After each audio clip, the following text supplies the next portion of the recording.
जन जन को मानव धर्म का उपदेश देने वाले तथागत महात्मा गौतम बुद्ध मानवता के मूर्तमान रूप थे। वे सत्य, अहिंसा, करुणा, प्रेम आदि दिव्य मानवीय गुणों के मूर्तमान रूप थे।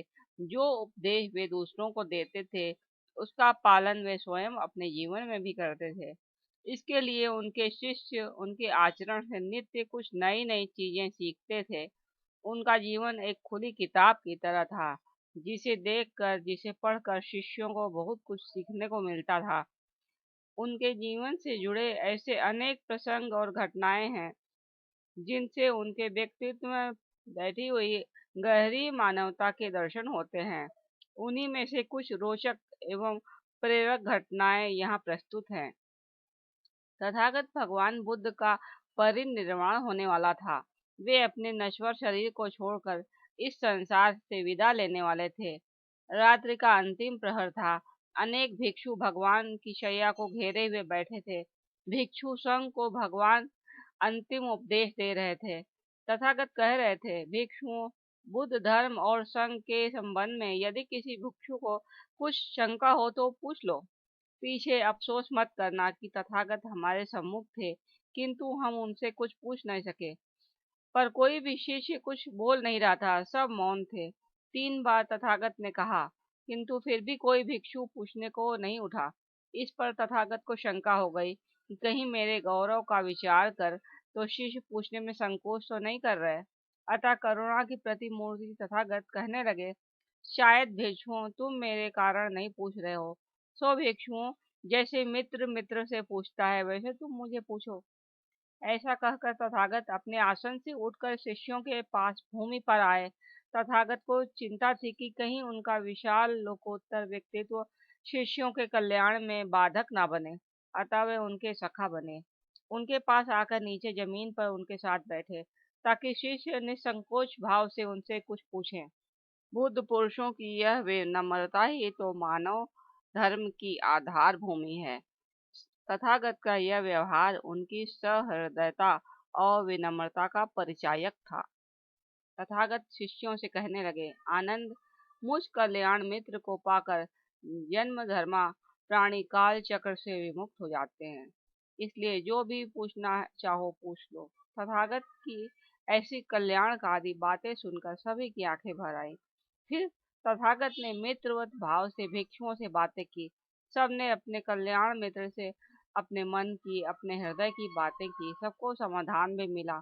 इसी प्रकार एक दूसरा घटना क्रम भी तथागत के परिनिर्वाण के समय का है। चुंद करमार पुत्र के यहाँ तथागत ने अंतिम भोजन किया था। उसके बाद ही तथागत को खून गिरने की पीड़ादायी बीमारी उत्पन्न हो गई, उनके शरीरांत का कारण बनी। तथागत को चुंद करमार पुत्र की भावनाओं का बड़ा ख्याल था। तथागत के भक्त उपासक चुंद करमार पुत्र को यह कष्ट हो सकता था कि उनके भोजन करते ही तथागत को बीमारी हुई हो और वे मृत्यु को प्राप्त हुए। वे अपने भक्त, अपने उपासक के मन की पीड़ा, व्यथा और ग्लानि को मिटाना चाहते थे। इसलिए शरीर छोड़ने से पूर्व उन्होंने आनंद को उपदेश दिया। आनंद, चुंद करमार पुत्र की इस चिंता को दूर करना और कहना कि आयुष्मान धन है तू कि तेरे भोजन को करके तथागत परिनिर्वाण को प्राप्त हुए।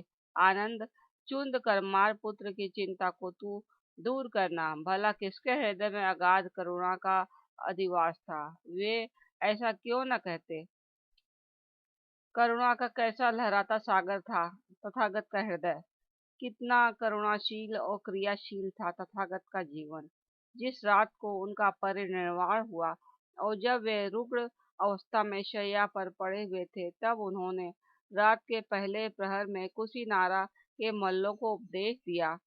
बीच के प्रहर में सुभद्र को और अंतिम प्रहर में भिक्षु संघ को उपदेश देकर बहुत प्रातः ही परिनिर्वाण के में प्रवेश किया। यह सुभद्र कौन था, जिसे मध्य रात्रि में उपदेश देने के लिए तथागत ने उस अवस्था में भी समय निकाल लिया। सुभद्र एक परिव्राजक था, जो अपनी कुछ शंकाओं को लेकर उस रात भगवान गौतम बुद्ध से मिलने पहुंचा। पर आनंद ने उसे मिलने से रोक दिया और कहा, सुभद्र, तथागत को तकलीफ मत दो, भगवान थके हुए हैं। भगवान ने आनंद की बातें सुन ली। उन्होंने आनंद से कहा, नहीं आनंद, सुभद्र को मत मना करो, सुभद्र को दर्शन पाने दो। वो परम ज्ञान की इच्छा से कुछ पूछना चाहता है, तकलीफ देने की उसकी इच्छा नहीं है। पूछने पर भी मैं जो उससे कहूंगा वो उसे वह जल्दी ही जान लेगा। मध्य रात्रि में उस अवस्था में सुभद्र को भी तथागत से उपदेश सुनने का सौभाग्य मिला। अधिकारी शिष्य को उपदेश देने के लिए तथागत के पास कोई असमय न था। सचमुच तथागत करुणाशील थे, क्रियाशील था। तभी उनके विराट व्यक्तित्व की छाया में अगणित साधकों ने साधना सीखी, भक्तों ने, उपासकों ने उनमें अपने भगवान को देखा, पाया और कोटिशः लोगों ने मुक्ति लाभ को प्राप्त किया और उनके उपदेश को सुनकर, उन्हें पाकर कोटिशः लोगों को नई जीवन दृष्टि व नई जिंदगी मिली। तथागत बुद्ध के जीवन की अंतिम रात्रि का संपूर्ण घटनाक्रम अनेक साधकों के लिए आज भी प्रेरणा का प्रसंग है। अनेकों को नई दिशा देता दिखाई पड़ता है।